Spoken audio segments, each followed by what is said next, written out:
ഒരു പ്രമുഖ യൂട്യൂബറുടെ വീഡിയോ കാണുവാനിടയായി. അയാൾ മറ്റുള്ളവരെ സമീപിച്ചിട്ട് എങ്ങനെയെങ്കിലും പ്രലോഭനം നടത്തി നോമ്പ് മുറിപ്പിക്കുകയും എന്നിട്ട് ഇസ്ലാമിനെ ആക്ഷേപിക്കാൻ പറ്റും എന്നുള്ള സ്വഭാവത്തിൽ വന്ന് പലരെയും കണ്ടു നോക്കുകയാണ്.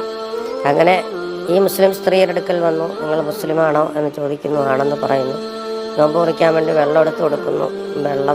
ഞാൻ നോമ്പ് മുറിക്കില്ല എന്ന് ശപഥം ചെയ്യുന്നു. നോമ്പ് മുറിച്ചു കഴിഞ്ഞാൽ ഇത്രയും പൈസ തരാമെന്ന് ഡോളറുകൾ എടുത്ത് കൊടുക്കുന്നു, കെട്ടുകണക്കിന്. പിന്നെയും പലതും എടുത്തു കൊടുക്കുന്നു. പല കാര്യങ്ങളും പറഞ്ഞ് മോഹിപ്പിക്കുന്നു. ഒന്ന് നോമ്പ് കുറിച്ചു എന്ന് പറഞ്ഞ് പിന്നെ കള വെട്ടിയാൽ പോരെ എന്നുള്ള നിലയിലൊക്കെ അയാൾ പറഞ്ഞു നോക്കുന്നു. അതിപ്പം വലിയ കുഴപ്പമുള്ള കാര്യമാണോ ഒന്നും അറിയില്ല. പാവത്തുങ്ങളെ സഹായിക്കാൻ പറ്റില്ല എന്ന് പറഞ്ഞ് പിന്നെയും പൈസയൊക്കെ എടുത്ത് കൊടുക്കുന്നു. നോമ്പ് മുറിക്കണമെന്ന അവസ്ഥയിൽ ഈ ക്യാഷ് വാങ്ങാൻ എനിക്കൊട്ടും താല്പര്യമില്ല എന്ന് പിന്നെയും അവരറിയിക്കാൻ.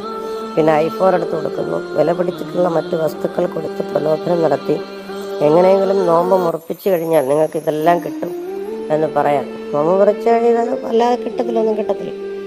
അപ്പോൾ പക്ഷേ അതൊന്നും സ്വീകരിക്കാൻ തയ്യാറാകുന്നില്ല. അവരൊരിക്കലും ഞാൻ നോമ്പ് മുറിക്കില്ല എന്ന് അവർ ശപഥം ചെയ്യുകയാണ്.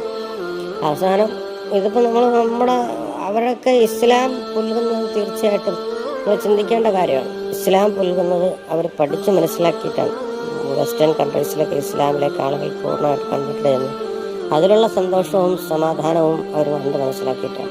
നോമ്പ് പിടിച്ചിട്ട് ആ നോമ്പ് പറിക്കുമ്പോൾ കിട്ടുന്ന ഇഫ്താറിൻ്റെ സന്തോഷവും ആ ഈദുൽ ഫിത്തറിൻ്റെ സന്തോഷവും ലോകത്ത് ഒരു ആർക്കും മുസ്ലിമിനല്ലാതെ കിട്ടുകയില്ല. അവസാനം ഇദ്ദേഹം പരാജയപ്പെട്ടിട്ട് ഒരു ഗിഫ്റ്റ് കൊണ്ട് കൊടുക്കുക. വിലപിടിപ്പുള്ള ഗിഫ്റ്റൊന്നും അല്ല, ഒരു ഗിഫ്റ്റ് കൊണ്ട് കൊടുക്കും.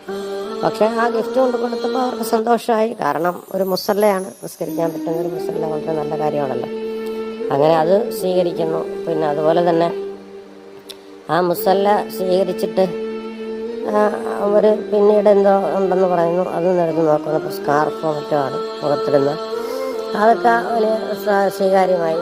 കാരണം ഒരാളെ തരുന്നതല്ലേ, അപ്പം അത് തിരിച്ചു മടക്കണ്ട എന്ന് പറഞ്ഞൊക്കെ മേടിക്കുന്നു. അപ്പം ഇതിൽ നിന്നൊക്കെ മനസ്സിലാക്കാനെന്ന് പറഞ്ഞാൽ നമ്മുടെയൊക്കെ നാട്ടിലുള്ള ഇതൊക്കെ ഇങ്ങനെ കൊടുത്താൽ എന്തായിരിക്കും അവസ്ഥ?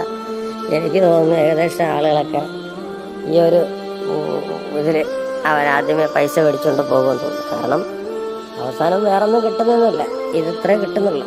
പക്ഷെ അവരുടെയൊക്കെ ഈമാൻ നമ്മൾ മനസ്സിലാക്കണം. നമ്മുടെ ഈമാനും അവരുടെ ഈമാനും എന്തിനു വേണ്ടി വജിഹില്ല, അള്ളാഹിൻ്റെ പൊരുത്തത്തിന് വേണ്ടി മാത്രം നോമ്പെടുക്കണം എന്ന് പറയുന്ന ഒരു